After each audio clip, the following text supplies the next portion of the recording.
Oi, meus amores, que bom encontrar com vocês. Hoje nós estamos encerrando a introdução de O Livro dos Espíritos. Estamos no item 17, o último item da introdução. E nesse item, Kardec vai tecer algumas considerações gerais. Ele começa falando, por exemplo, que o ceticismo, a descrença no que se refere à doutrina dos espíritos, pode resultar de duas coisas, de duas questões. Ou a negação sistemática, que é aquele que nem quer saber, nem quer ouvir falar, eu simplesmente resolvi que não e pronto. E aqueles que têm até algum conhecimento, que identificam a possibilidade de que algumas questões sejam corretas ou existentes, mas que como ele não domina aquilo, ele resolve que aquilo não existe, mas também não se aprofunda no estudo. Kardec vai falar que a esse segundo tipo é necessário que se desenvolva o bom senso. E ele fala que um grande indício da falta do bom senso, na verdade, tanto para um quanto para outro, né? Tanto para o modelo daquele que descrê absolutamente de tudo, quanto para esse que se acha tão além, né, daquilo que está sendo abordado, ele fala que um indício dessa falta de bom senso é essa certeza de que o meu julgamento é maior do que todos os outros. Do tipo, eu sei mais do que qualquer um. Isso é sempre muito perigoso.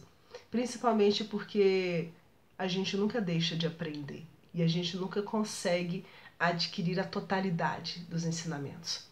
Quantas vezes a gente não lê um livro pela segunda vez e não se dá conta de que tinha deixado passar uma série de informações que algum tempo depois a gente conseguiu perceber. Kardec fala também que tem aqueles que buscam o espiritismo como uma curiosidade, quase que uma diversão, uma brincadeira. E ele fala que tanto aos primeiros dois grupos quanto a esse grupo de curiosos, a leitura do Livro dos Espíritos mostraria que essa ciência apresentada, que esse mundo novo apresentado tem muito mais informação, é muito mais sério do que simplesmente uma diversão, um passatempo. Kardec fala que a ciência espírita, e ciência no sentido de conhecimento, no sentido de tudo isso que está sendo apresentado, a ciência espírita compreende duas partes. A primeira parte seria a experimental e compreende todos os fenômenos que faziam parte desse projeto que é o Espiritismo, que estava sendo apresentado à humanidade, esse projeto de conhecimento que estava sendo apresentado à humanidade. Essas noções gerais, seja dos fenômenos físicos, dos fenômenos materiais, dos fenômenos inteligentes, é tudo aquilo que compreende a parte de experimentação, de fenômeno mesmo. A segunda parte, ele vai falar que é a filosófica e que tem relação com os fenômenos inteligentes, porque diz respeito aos conhecimentos que são trazidos pelos espíritos para cada um de nós. Ele fala que quem fica só com a parte da experimentação é como se fosse uma pessoa que se debruça sobre a física, mas que busca somente as brincadeiras que podem ser feitas em torno da física. Não consegue penetrar, na verdade, as leis, as relações, os conhecimentos profundos que originam aqueles fenômenos, aquelas brincadeiras que estão sendo observadas. E isso é tão sério porque Kardec fala que essa parte filosófica dá essa noção concreta do que é esse outro mundo que está sendo apresentado. E por isso, novamente, ele vai dizer da necessidade do estudo.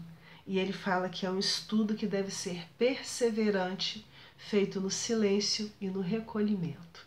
Ah, quer dizer então que a gente tem que ficar tudo quieto? Não, não é nesse sentido, claramente.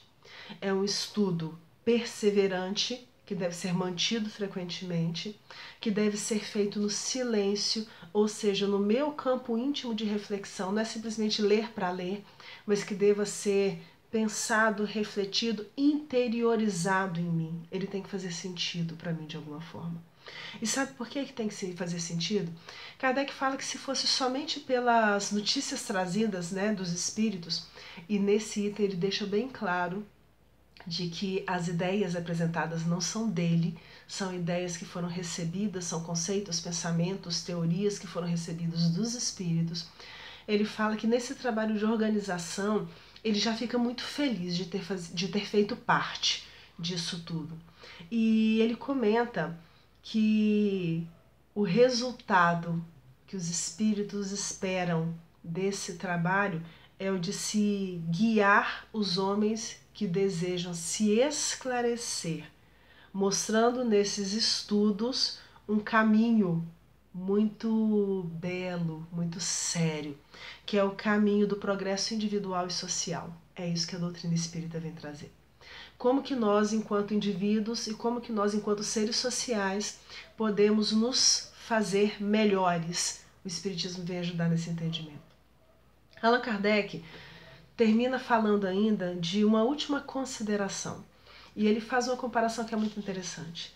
Ele fala que alguns astrônomos, isso ele está falando da época dele, observando o espaço, perceberam que às vezes entre um sistema e outro tinha como se fossem espaços vazios, lacunas, que ele vai falar, que aparentemente não eram preenchidas por nada, mas que pelos efeitos percebidos de interação entre um astro e outro, aí entram todas as leis, né, que a gente conhece da física, todas as relações que podem ser estabelecidas, eles chegaram à conclusão de que aqueles espaços deveriam ser preenchidos por alguma coisa, porque existiam efeitos que eram observados que só poderiam existir se existisse uma causa.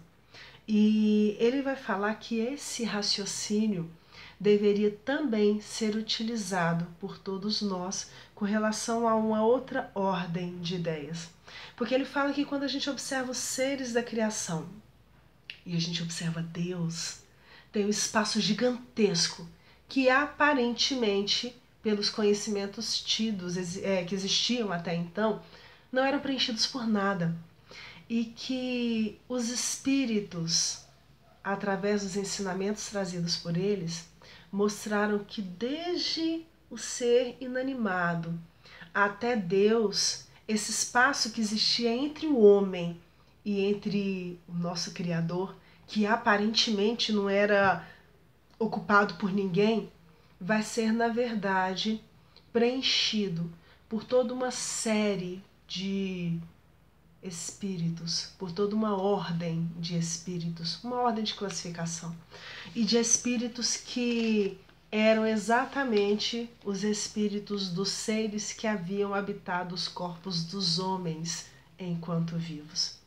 E é muito bonito porque Kardec vai completar a introdução falando da seguinte forma: vós que negais a existência dos espíritos, se você não acredita na existência dos espíritos, preenchei o vácuo que eles ocupam.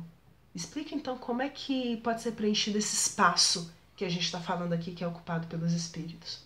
E ele completa: e vós que rides deles, que acham graça nos espíritos, ousai rir das obras de Deus e sua onipotência. Deus é o que existe de mais poderoso no universo inteiro. Nós somos criação de Deus. E ele é muito maior do que a gente imagina.